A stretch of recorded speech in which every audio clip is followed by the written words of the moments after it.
আসসালামু আলাইকুম। আমি ডক্টর মারুফুল ইসলাম, যুগ্ম পরিচালক ও সহযোগী অধ্যাপক, জাতীয় burn plastic surgery institute. Actually আমি এই ভিডিওটা আপডেট দিতে অনেকটা বাধ্য হয়ে দিচ্ছি।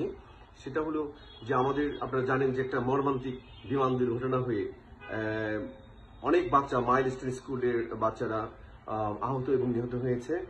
তো আমাদের এখানে এই মুহূর্তে জাতীয় বার্ন প্লাস্টিক সার্জারিতে 51 জন বাচ্চা ভর্তি আছে। একজন আমরা ব্রড ডেট পেয়েছি। আর অন্যান্য পেশেন্টদের ব্যাপারে অনেকে আছে ইনহেলেশন, মানে ম্যাক্সিমাম আছে ইনহেলেশন ইনজুরি এবং প্রচুর পরিমাণে বার্ন তারা।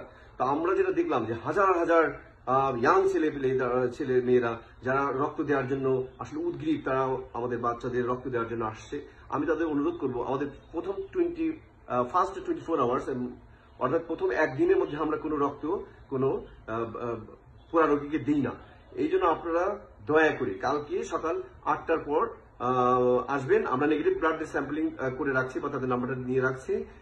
আমাদের বড় জোর 30 বা 40 ব্যাগ রক্ত লাগবে। আমরা সেটা কালকে লাগলে 30-40 ব্যাগ লাগতে পারে, সেটা আমরা কালকে সকাল 8টার পর তাদের ফ্রেশ ব্লাড দিব। আমরা কোনো ব্লাড এই মুহূর্তে নিয়ে ফ্রিজে রাখতে চাই না। এই একটা অনুরোধ। আপনারা প্রচুর মানুষ রক্ত অলরেডি, আমি শুনলাম রেড কিচেন থেকে পুরো রাস্তা ব্লক করে রক্ত নেওয়া হচ্ছে। এটা নেওয়ার প্রয়োজন নেই। আমরা অ্যাজ এ স্পেশালিস্ট বা সুপার স্পেশালিস্ট যেটাই বলেন না কেন, আমি এই অনুরোধটা আপনাদের কাছে রাখতে চাই, কারণ আমরা এই রক্তটা নিয়ে ফ্রিজিং করবো না, আমি ফ্রেশ ব্লাড দিতে চাই।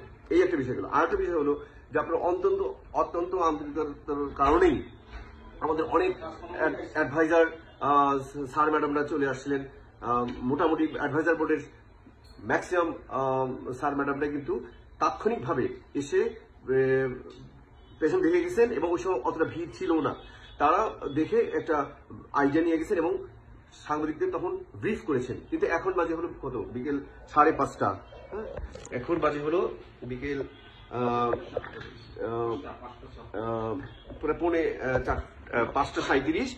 এখন আমরা হাজার হাজার মানে কি এখানে এত বেশি মানুষের ভিড় হয়েছে যে আমাদের ট্রিটমেন্ট দেওয়ার জন্য কিন্তু এটা একটা অনেক কঠিন দিক। এই জন্য আমি অনুরোধ করব, সবিনয় অনুরোধ করব, কোনো রাজনৈতিক নেতৃবৃন্দ বলেন, অথবা উচ্চপদস্থ কোনো কর্মকর্তা কর্মচারী বলেন, অথবা ছাত্র প্রতিনিধি বলেন, অথবা যারা আমাদেরকে অত্যন্ত ভালোবাসেন, এই ভালোবাসার দাবি নিয়েই বলছি, বা বাচ্চাদের প্রতি যারা ভালোবাসা, এই ভালোবাসার দাবি নিয়ে বলছি, আপনারা দয়া করে হসপিটাল থেকে দূর থেকে খোঁজ খবর রাখুন, কিন্তু হসপিটালে আসেন না। তাহলে এটা খুবই মানে ট্রিটমেন্টের জন্য অনেক সমস্যাই হচ্ছে।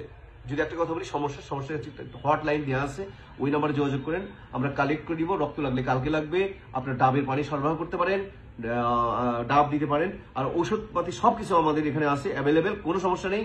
আপনারা এই ধরনের চিন্তা করেন না। আর পেশেন্টদের জন্য আপনাদের পক্ষ থেকে যেটা করণীয়, আপনার বাচ্চাদের জন্য দোয়া, এটা আপনাদের করতে পারেন। আপনারা এই দোয়াটা করেন। আমরা আমাদের হার্ট অ্যান্ড সোল, আমাদের all man power ready here. আমাদের সমস্ত plastic surgeon, resident plastic surgeon, anaesthesiologist, nurse এবং ওয়ার্ড বয় সুইপার সবাই রেডি আছে। এটা নিয়ে আপনারা কোনো ট্রিটমেন্টের বিষয়ে যতটুকু করার সম্ভব সেটা আমাদের পক্ষ থেকে হচ্ছে।